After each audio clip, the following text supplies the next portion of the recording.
తెలంగాణ ప్రాంతంలో ఉండే తల్లిదండ్రులు విజయవాడలో మంచి విద్య ఉంటుంది, నాణ్యమైన విద్య ఉంటుందని చెప్పి ఇంటర్మీడియట్ కోసం ఇక్కడ విజయవాడలో పెట్టారు. విజయవాడ, గుంటూరు, ఈ ఆంధ్ర ప్రాంతంలో అక్కడే చిక్కుముడి. ఈ రేవంత్ రెడ్డి ప్రభుత్వం, కాంగ్రెస్ ప్రభుత్వం వచ్చి వాళ్ళు ఇష్టారాజ్యం కింద పరిపాలన చేస్తున్నారు. మీరు ఇంటర్మీడియట్ ఆంధ్రాలో చదివారు కనుక మీరు తెలంగాణ ప్రాంతంలో అర్హత లేదన్నారు, మీరు స్థానికత కోల్పోయారన్నారు. కనుక స్థానికత అనేది ఇంటర్మీడియట్ తప్పనిసరిగా ఇంటర్మీడియట్ చదివి దాంతోపాటు మరో 2 సంవత్సరాలు 9, 10 ఇంటర్మీడియట్ ఎక్కడ చదువుతారో అక్కడ స్థానికత ఉంటుంది.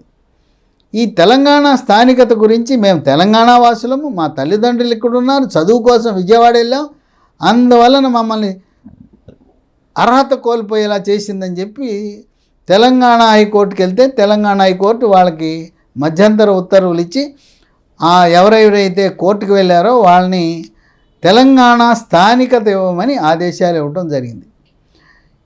ఇంకోటి ఏంటంటే హైదరాబాద్లో ఈఎస్ఐ మెడికల్ కాలేజ్ ఉంది. ఈ ఈఎస్ఐ మెడికల్ కాలేజీ ఎవరైతే ఈఎస్ఐ కార్డు ఉందో ఆ వెబ్సైట్లో నమోదు చేసుకోవాలి. ఈ ఈఎస్ఐ వాళ్ళు ఒక డేట్ ఇస్తారు, ఆ డేట్ లోపల మీరు మా వెబ్సైట్లో నమోదు చేసుకోండి అని చెప్తారు. ఆ వెబ్సైట్లో నమోదు చేసుకోకపోతే మీకు ఈఎస్ఐ కోటా రాదు. ఇంకోటి ఏంటంటే ఈఎస్ఐ వాళ్ళకే కాక సనత్ నగర్లో ఉండే ఈఎస్ఐ మెడికల్ కాలేజీలో తెలంగాణ స్థానికులకు కూడా సీట్లు ఉన్నాయి. ఇంకోటి ఏంటంటే తెలవక అందరూ ఉస్మానియా బ్రహ్మాండం, గాంధీ బ్రహ్మాండం అని చెప్పి వాటిలో చేరతారు. వాస్తవం ఏంటంటే 5 సంవత్సరాల క్రితం ప్రారంభించిన ఈఎస్ఐ మెడికల్ కాలేజ్ ఈ రోజున తెలంగాణ రాష్ట్రంలో నంబర్ 1. అక్కడ ఉన్న విద్యాబోధన టాపు, అక్కడుండే టీచర్లు బ్రహ్మాండమైన వాళ్ళు ఉన్నారు.